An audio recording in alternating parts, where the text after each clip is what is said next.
Something else that happened is that I'm not on the Revolution Road anymore. I want to just bring a little bit more context to a few things that I've said and put out there. I heard that I was off Ref Pro. Oh, no, off the Revolution Road tournament. I mean, maybe I am off Ref Pro. I don't know. It's not my decision. It's not my call. Hope not. Please. Don't cut your hair. I do have to cut it sometimes, right? Like, I can, like, if it's too long, I won't be able to wrestle on it properly. Have you seen, like, footage of me as a contender? That hair is too long, and it's in the way. So right now, I know, we're gonna see what the length of my hair is, right? But right now, like, last time I went to take a little bit of thing of my hair, I took too much. So I'm actually, it's taking longer to grow than before. Because of the haircut and the way the haircut was, so I gotta make sure that I don't. Hair reveal, I got my hair out every day, Phoebe. We're talking about braided if it gets too long. I had braid when I had my arm broken. I had braids. It was easier to care for the hair because I couldn't care for the hair. I couldn't do this thing I'm doing right now, right? I have said that if one day I team with Connor Mills, I will braid my hair, but then Connor Mills decided to go Eminem, so he's dead to me. Yeah, so this is what I had to say after me being eliminated from the tournament. I mean, who's to blame, right? Who's to blame? Clearly, someone screwed up. Clearly, someone is not pulling their weight and doing their role and responsibilities. Clearly, someone is to blame about what happened here, right? That referee 100% saw Joshua James in the ring, and somehow he doesn't decide to stop the match? How is it that a professional referee, like the ones used in the biggest independent company in Europe, looking good, misses a monster over 6 foot tall coming out of the top rope and landing on one of the participants in the ring? How does he miss JJ Gale attacking someone who is not a part of the match? And how does he miss whatever rule says in the rule book that when there's someone else in the ring, you're probably supposed to stop it? I am yelling at the camera, but I'm tired carried of doing and it. continues to be carried forward. It is a joke that he is moving forward in the tournament for my title. But I should be used to it. I'm tired. I'm tired of yelling at this camera, and I am done yelling at this camera because by now, if people don't see the reality that we are putting in front of them, then they are choosing not to see it. I have special treatment, and not in a good way. You sound like I'm doing an impression of myself. And continue to get the rug pulled from underneath my feet again and again. And I'm starting to find it funny. How is it that people are not going to bet against me when clearly the odds continue to be stacked against my favor? I mean, have you seen what happened today? Have you seen everything that's been happening for months now? I get it. I am a pebble in Ref Pro's shoe as it continues to wobble its way to Wembley and beyond. And I just continue to make every single step hurt because I'm around. And some people don't like me around because I make their life worse. Well, too bad, because truth be told, whether people want to admit it or not, we make this place better. My journey will continue. And I'm getting my title back. They're going to get the respect they deserve. And I'm going to make this place revolve around me. I will address you in a second, with a smile on my face, knowing that you hate the fact that I'm continued to be successful. If you think this is a pushback, watch the rebound. Revolution Pro Wrestling revolves around the centerpiece. And if there's something you need to know about me, and you will learn, is that I am petty and I'm patient. Betting against you, odds are stacked. Are those gambling-related puns? They are gambling-related puns. I'm not doing it on purpose. I'm not trying to find my entire personality doesn't revolve around it, right? Right? Revolve like a roulette table. Now you're pushing it, right? Petty like a petty crime in the casino. I will kick you out of this house. My name is on it now. I will kick you out of it.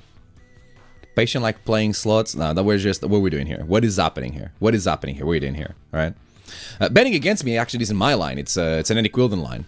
The metaphor that I've always used and I continue to use, Chips, don't do it. God damn it. Focus. The metaphor that I use and I continue to use is the metaphor of being behind in the race. You know, starting the race behind, still being able to get it. I thought the problem with this was that people weren't aware. And clearly that is not the problem. People are aware, they just don't care. There's a couple of things that I have said publicly about this, right? Like, listen to Andy Quilden. The reason we did this is because David Francisco flat out refused to face JJ Gale. He said they were dumb, despite continuing to stick his nose in JJ Gale's business. I stayed away when Josh and Kelly were getting the licks in JJ Gale, right? I was accused of being a coward of not being in Coventry when I had other business to attend, and I let Kelly Six and Joshua James do whatever they wanted to do with JJ Gale, right? Ever since I defeated him in Coventry, I have never, ever started any confrontation with JJ Gale. The only time we were in the ring together was in Southampton because he came in. Oh, and then Sheffield as well, when he came in. He's the one that is coming after me.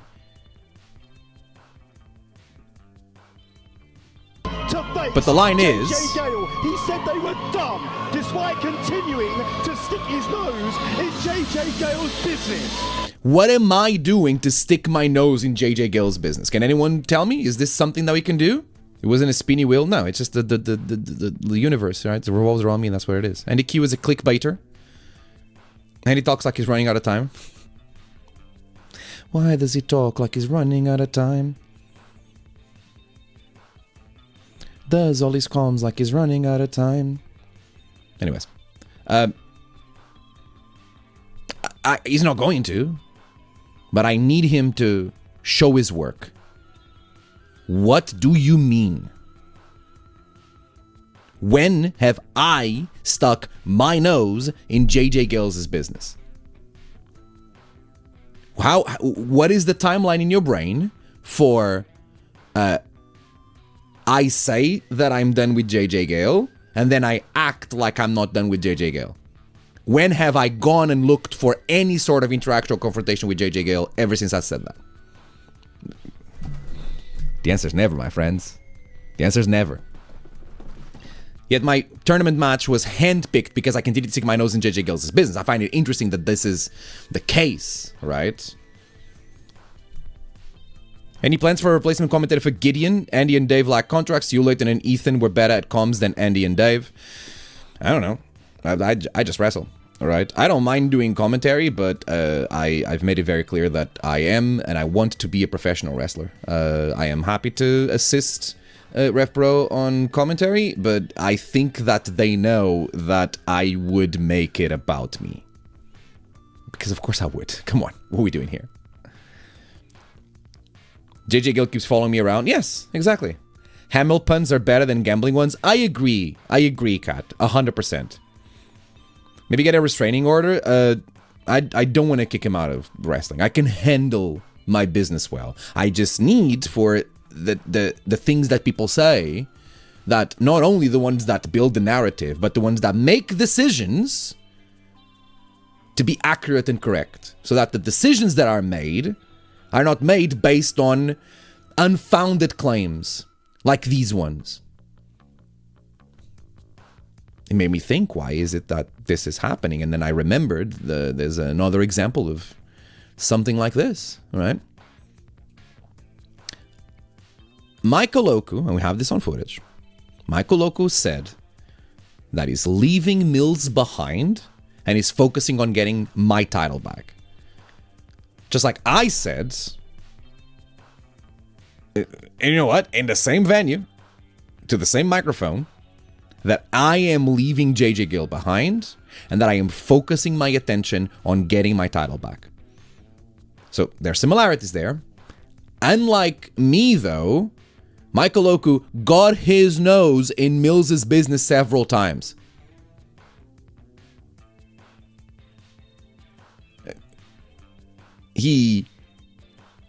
I defeated JJ Gale. We had a match. I defeated JJ Gale. I said I'm done with him and I'm moving forward. Michael Oku. There's a line. I'm gonna have to find this line because I'm gonna show you, but I'll come back to it. Michael Oku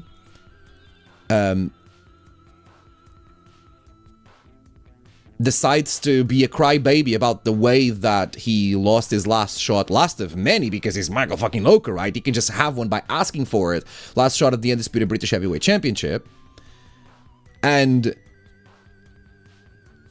several times, in an emotional rage, blindly attacks Connor Mills. Connor Mills does nothing back to him. And in the middle of this, CPF get involved. And then one day he wakes up and goes like, you know what, I'm done with it. I'm done with it. I'm gonna focus on the tournament. Why isn't Mills getting the chance for revenge? And why isn't Rev Pro letting Michael Oku and Connor Mills settle their issues in a match, the same way that they tried to do that with JJ Gill and myself? Why isn't their match handpicked? Don't you think that Connor Mills has a gripe against Michael Oku? And in a way, to be honest, don't you think that Michael Oku has a gripe against Connor Mills? Am I saying the word gripe properly? I don't know. I can't speak this language. You know what I mean. Gripe. I'm saying it properly. Wonderful. What was that? Why is it that Michael Oku, demonstrable troublemaker, someone who demonstrably has a target, gets to say, no, I'm done, I'm going to focus on the tournament. And Rev Pro management doesn't put him in a match immediately against the person that he's been raising the issues against. But myself, not a troublemaker, making a point of not engaging with JJ Gale, I have to have a hand-picked match. And it's publicly said that it's because of me and the things that I've allegedly been doing that are demonstrably false. The answer is because I am not on the list. And there's some other people that are on the list.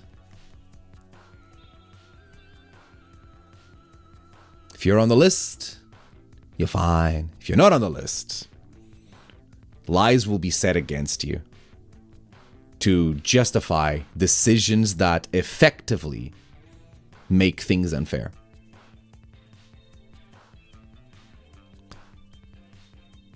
I have never had a fair shot at the Undisputed British Heavyweight Championship since I won and it was taken away from me. And I know that if I do what TK Cooper did, of just coming in and jumping and attacking the champion, that would probably be used against me for me to never be involved in Rev Pro again. I almost want to do it just to prove myself right. Or to, at the very least, put Rev Pro in that weird predicament. Because it is demonstrable that what has been happening like I can prove to you, like it's happened before. The precedent, that's the word I'm looking for. The precedent is that if someone has a issue similar to mine and decides to just take issue into their own hands and attack the champion, that they get the title shot. Maybe I should do it. Maybe I should do it.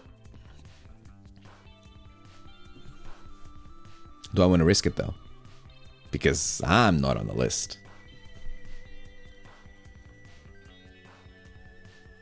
I have given up to the idea that I need to explain this to people because I genuinely, honestly believe that if people don't want to see what I'm talking about by now, it's because, I genuinely believe that if people don't see what I'm talking about by now, it's because they don't want to.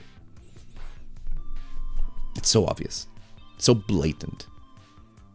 I'm not asking for legal backhanded deals and whatever. I'm just asking for a fair shot.